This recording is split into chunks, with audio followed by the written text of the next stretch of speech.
Hello and welcome to the fifth speaker in the Littleton Sudman Coin Company lecture series. My name is Lane Bruner and I'm with the American Numismatic Association, and it's my privilege to introduce Scott Rubin, who's going to talk about his research with the Wright family, one of the first families of the Mint. Scott? Hello.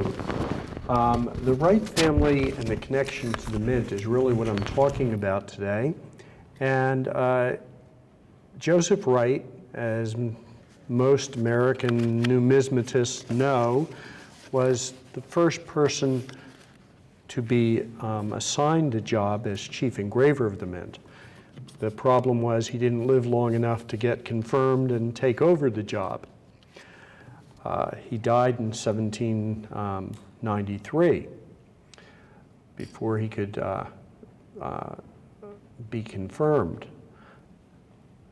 But the story really starts a lot earlier than that. And a lot of what I'm going to tell you today is I've learned through reading a lot of material about his family and trying to figure out how much of it is true and how much of it isn't. All right?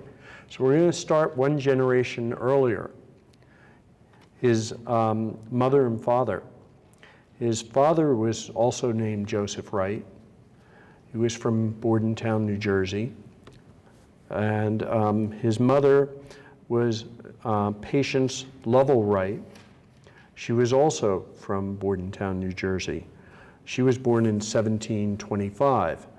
And she is the more interesting of the two of Joseph's parents.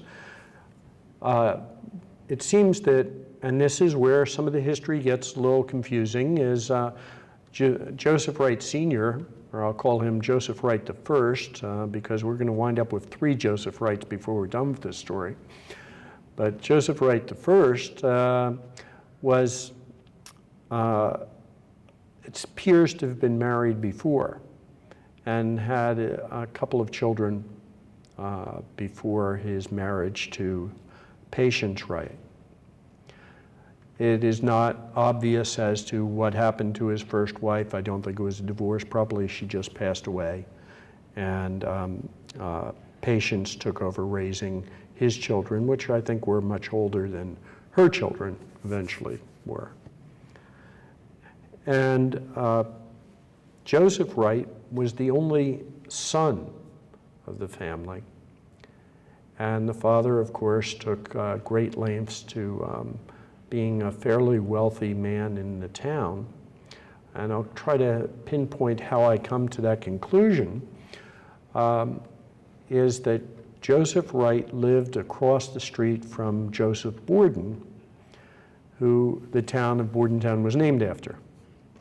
And on the other corner was Mr. Farnsworth, who one of the main streets in the town was named after, and had a very thriving business during this early period, colonial period, U.S.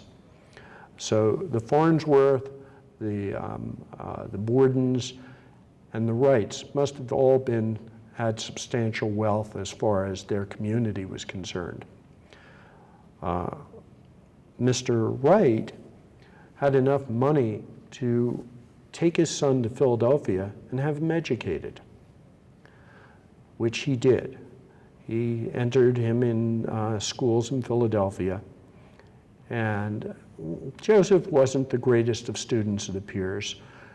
And about this same time, his father passes away. So his mother tries to keep him in school there, but I don't think it was really a desire for him to stay. And at age 13, Joseph Wright, who was born on July 16th, 1756, by 1769, he is now without a father. Well, Patience wasn't left a lot of money in the estate. It actually was divided up where Joseph, number two, I'll call him, Joseph Wright, the one we're talking about, was left property in Freehold, New Jersey, was left some other things. And Patience Wright basically had to figure out how to survive in colonial America. And it appears that she was probably one of the most creative people to be of her era. She started doing modeling of figures, people's faces and things like that. Some of the stories start that she started in bread and then started working in wax and became very adept at doing this. And then she realized, well, Bordentown, New Jersey is not a really thriving metropolis where if you're an artist, you can really make a living. So she packed up and moved to New York. Now, she didn't take her children with her because she probably didn't have a lot of means to support them. She left them with her sister, who was also becoming adept at the same occupation of being a modeler. And evidently, Patience started getting a reputation as being an artist in New York. About this time, somehow, you've got a house full of wax, and your lighting is done by candles. Well, needless to say, there was a fire in the house. And at that point, she decides, okay, I think luckily nobody was hurt, but let's move the children with me.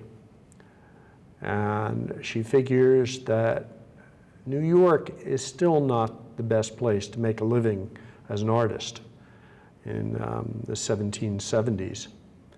So she goes to England. She packs up, takes her 3 children, and her sister goes with her, and they go to London. Now, the interesting thing about Patience is she was a novelty for the English royalty. Here you have this basic small-town American colonist woman showing up as an artist in London, and her work is fairly good. But she speaks funny, she uses, these funny phrases and doesn't show the proper respect that you would for the royalty. But the royalty seemed to have taken to her for some reason. And so there's stories that she used to call a king and queen by their first names. Just say, hi, George. And Charlotte, I think, was his wife's name. Charlotte, And they thought that was cute. They let her get away with it. And they would have their portraits done in wax by her. And so did virtually every other famous person in England at the time. So she started what was probably the first wax museum of full-size wax figures of famous people, predating Madame Tussauds. And here we have one of her, and I believe this still survives today, is William Pitt. And this is supposed to be in Westminster Abbey. It's in color. Actually, she uses color to them, used makeup or whatever. And it's a very, lifelike image, especially for her period of time. She became extremely famous for doing these kind of things. But now we have this problem of, by the mid-1770s, the United States colonies were becoming a big problem to the royal government. And Patience Wright made no bones about her favoritism. She was very pro-colonists. And the royal family put up with her, but wasn't happy about it. Now here comes the intrigue. And a lot of this intrigue, as I said, a lot of the information I've been able to find is not provable. And that's why even though there are quote unquote definitive works on these people, you read two definitive works and you find they contradict each other.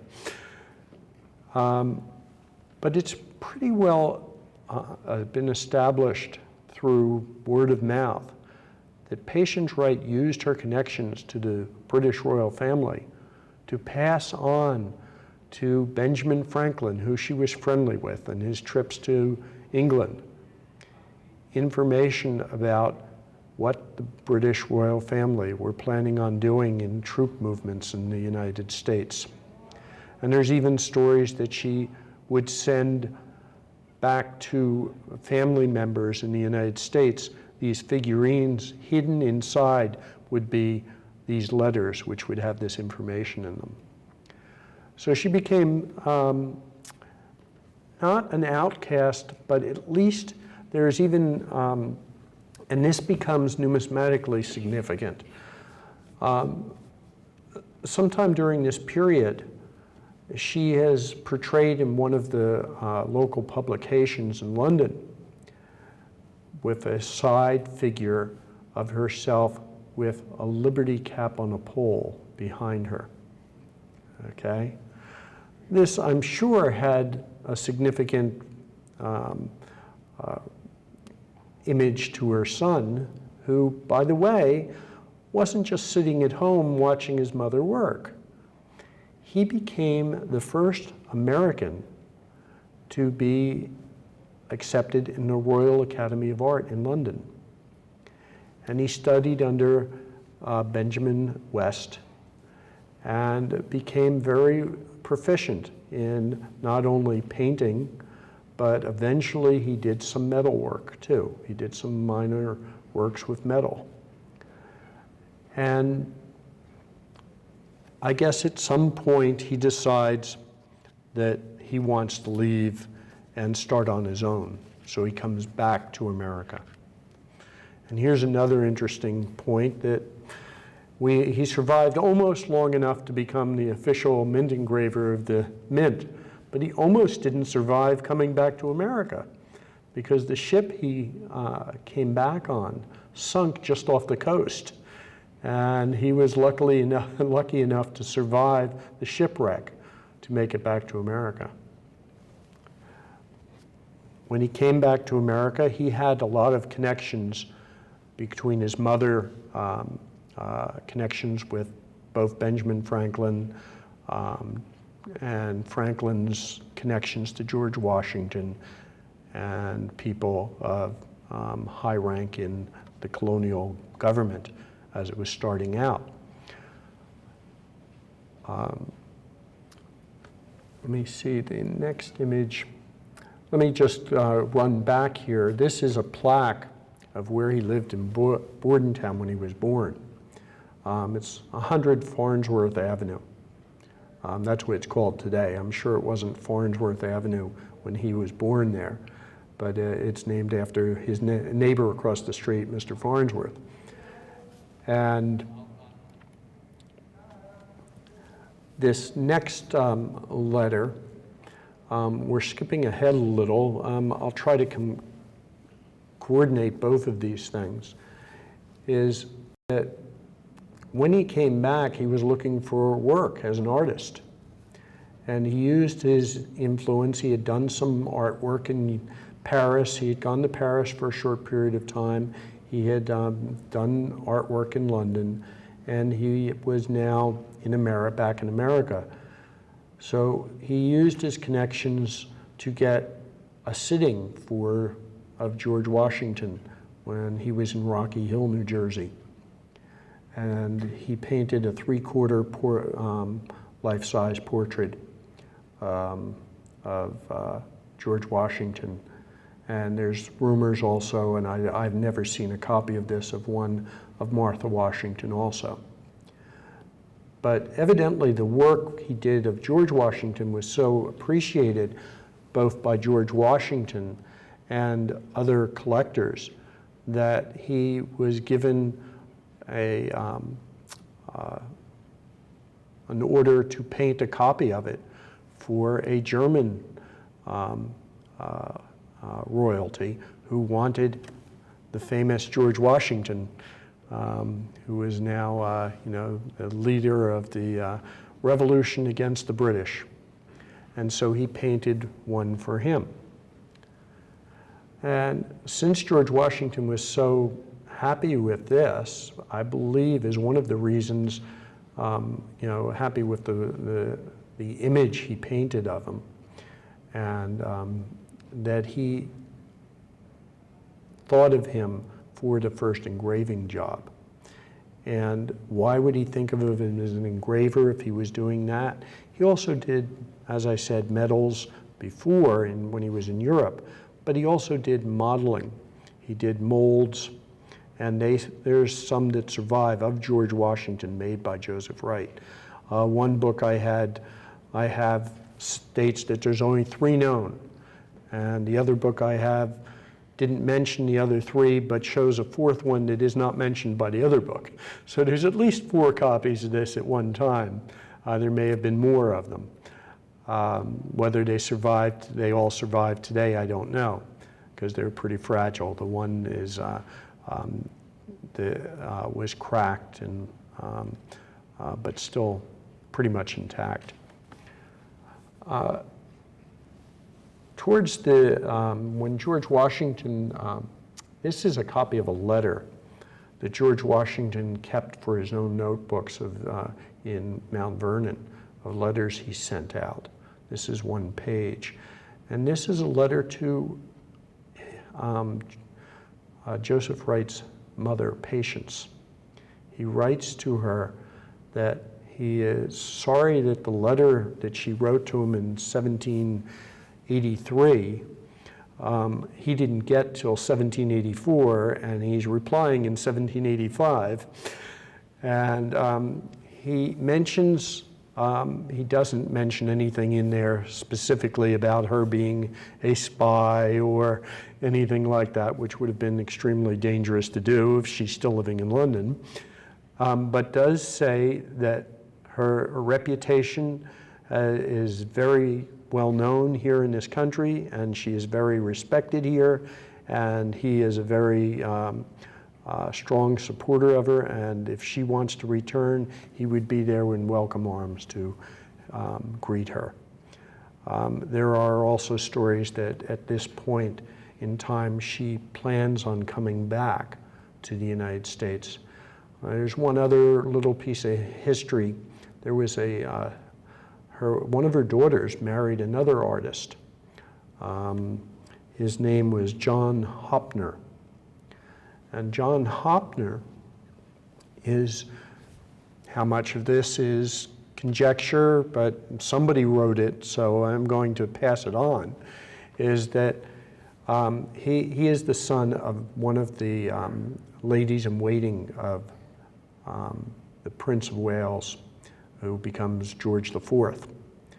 And the story is that actually this John Hopner is an illegitimate child of George IV.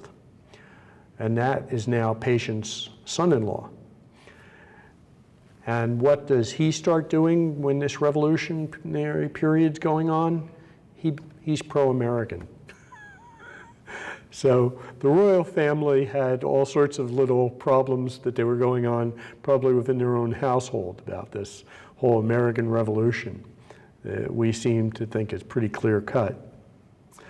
Well, anyway, this letter, dated in January of 1785, reflects Washington's response and understanding of the importance of, in that period, of Patience Wright. The problem is that Patience Wright dies a year later in London and never comes back to the United States. But Joseph Wright goes on to, as I said, do portraits of George Washington, portrait of John Jay, which is in the New York Historical Society. and a number of other people. There's even one purported to be in the rotunda of the U.S. Capitol of Benjamin Franklin by Joseph Wright. And so he was doing a lot of paintings of very famous Americans of his era. This is not a painting of one of the famous Americans that we've talked about. This is a painting he did shortly before he died. This is done about the time he has been appointed to work at the Mint, which I think at this point he started a family, realized he wasn't going to make a lot of money in the art business, and wanted something as a day-to-day job.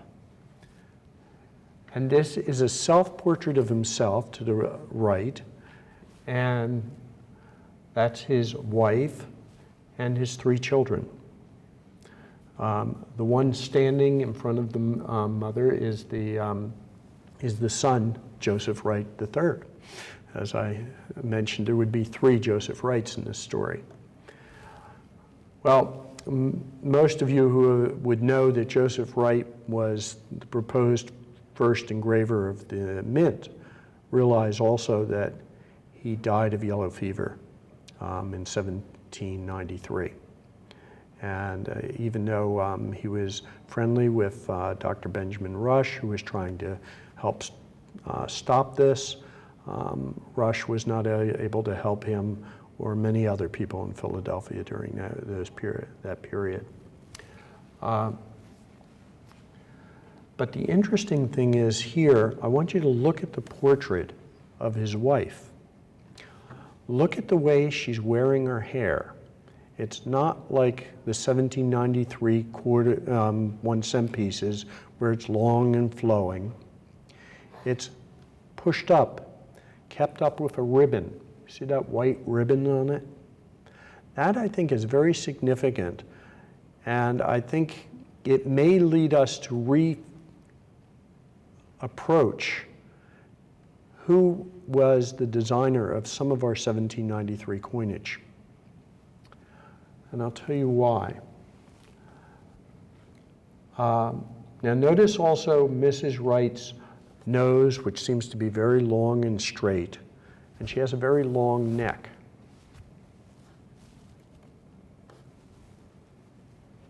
This is the 1792 quarter pattern attributed to Joseph Wright. The ribbon is a line in the hair. The hair is kept up like the picture of his wife, even to where there's portions of it dangling down the back of her neck, but not wild and back. The long straight nose and the long neck, leading me to believe, in a number of other people, that his wife, Sara, was the model for this coin. This particular piece is one of 2 that was recently discovered in the New York Historical Society. Before this discovery, there were only 4 actual coins known, 2 in copper, 2 in white metal, and 1 set of uniface white metal pieces. And how I got started on even caring about doing research on Joseph Wright was because of a dealer here named Tony Terranova. Tony goes into New York Historical Society one day to see an exhibit they've just put up on medals, and looks at these 2 medals they have there and goes, they look like 1792 pattern quarters to me. And they had 1 obverse and 1 reverse showing. Now, the only problem is there was already a known uniface obverse and uniface reverse. So he wasn't sure if that's what it was or whether these were actual struck pieces. He approached Stax and Michael Hodder to get in touch with New York Historical Society and to actually go there and take a look at the pieces. Michael Hodder took a look at them, realized they were struck pieces, They had obverse and reverse impressions on them. And I was lucky enough to go and actually see them myself and hold them in my hand. They are practically uncirculated. They've probably, any kind of marks on them have probably been from mishandling over the years. They are, unlike the other two white metal pieces, in that they are struck on perfectly plain edge planchets. The other two white metal pieces appear to be on oversized white metal without a collar. Okay? So that there's a big difference that this is actually a model for a coin or the quarter, and eventually the copper ones were struck also. But I think he did them in white metal first to see how they'd, how they'd strike up. One other interesting thing when I went to see them, and this hadn't been mentioned to me until I held them both in my hand, was that when I flipped them over, they were not aligned the same way. The reverse on one of the two pieces was in perfect alignment, and the other one was 20 degrees off, which led me to believe that one of them was struck and then probably reset and see how it would strike in proper alignment. So there was a concerted effort to make these. How they wound up in the New York Historical Society, your guess is as good as mine probably, but I'll give you my hypothesis. A lot of what we know about Joseph Wright and his family come from interviews with his two daughters. And of course, they were too young to have really known him, so they probably heard it from family members. But they lived for a short period of time or used to visit New York quite a lot. That's where they were interviewed. And at one time, maybe they donated their copies of their father's coinage to the New York Historical Society. But we have no way of knowing that. But these coins are pristine and very lovely. And as I mentioned, they are a connection between the mother, the father, and the artistic talent of the grandmother of these girls. The other interesting thing, and this is just a sidelight, is that I don't live too far from where Bordentown, New Jersey is. And a number of people I work with know that I'm interested in coins. So I get all sorts of questions from time to time. So one person I work with came up to me one day and said, I think I live in Joseph Wright's old house in Bordentown. I said, oh yeah, when was it built? And he goes, 1820. I said, well, I don't think that's possible since he died in 1793. But there seems to be no record of what happened to Joseph Wright's son. He disappears, the daughters are interviewed, no record of what happened to him other than the assumption that the three young children probably went back to Bordentown to live with relatives. And Joseph Wright III, as I'll refer to him, probably had this house built in 1820. He would have been probably of the right age to be looking for his own house, and probably used whatever money the family had to be able to do that. The interesting thing is, in none of the records I've been able to come across, whatever happened to the properties that his father had inherited from his father, Joseph Wright I to Joseph Wright II. Today, if they still have title to that, they're in upper freehold. I'm sure they're worth millions of dollars. But I don't know whatever happened to those. They may have been sold off to keep Patience Wright alive and into the art field. But the interesting thing is, all of this has had, all of this research that I've done have had little bits of information that have had to glean of which is correct and which isn't. Like, as I've mentioned, Joseph Wright Sr. died in 1769, and Patience doesn't go to England until 1772. But in one major publication, it states Joseph Wright moved with his parents to England in 1772. Well, not possible, since his father had already passed away. And Patience, as far as I know, never remarried. Patience was known as the Promethean modeler. That was her nickname in London. She had one of the most interesting descriptions of how she did her work, because my opinion was you'd have someone who takes a piece of wax and models it as the person sitting in front of you. You just stand there and they take a ball of wax and eventually make it into the impression. But the stories that have been written, she didn't do it that way. She would sit there with the wax in her skirt, and under her skirt would work the wax. So she would be talking to the person or whatever and model the wax figurine as if she was really not working, okay? And come out with this model of the person. And so she was a very peculiar person to the British government, to the British royal family, to London itself, but she was very well known. She actually went to Paris and tried to open a wax museum in Paris, like she had opened one in London. And she did do it, found it unsuccessful, and moved back. And 20 years later, Madame Tussauds started hers.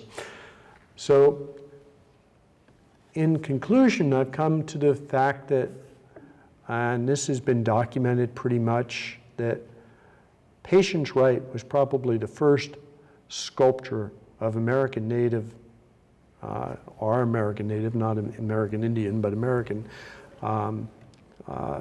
British descent, or whatever descent she really was, Irish, in the United States or in the world, okay? She went and brought her art all over the world, and she was extremely well known. Her son, likewise, was the first American citizen to be, or from the American colonies, to be in the Royal Academy and study art there. So, through her influence, she influenced her son, who influenced our first coinage. Now I'll get to the last piece of the puzzle, and that is, what actual work did Joseph Wright design? As you can see by this work, compared to most of the other early American colonial 1792 issues and 93 issues, he was much more adept and artistically inclined than most of the other people who did their work. Also, the style of his work, if you notice, he doesn't have the wording that you see on most of the 1792 issues. He has got it down to basically what we would have used on a regular quarter if we had issued one in 1793. He has the Liberty, the date, and the United States of America, which would have all been needed. And he used the eagle design, which the original requests from Congress would have had suggested for any silver coinage, okay? The only interesting thing here as a side note is that the eagle is on a globe, which seems to have been taken from the New York State seal, is a portion of that state seal. And it's very much similar in design to this. So he seems to have taken that design and used that in his design for the quarter. Now, as I said about his mother and the remembrance of her being with the Liberty cap, we've all jumped to the conclusion historically that the Libertas Americanus medal was the reason that the Liberty Cap were used in the 1793 coinage. Now let's put together some pieces of information that I've said. Patience Wright was a good friend of Benjamin Franklin. Benjamin Franklin was the person who suggested the design of the Libertas Americanus.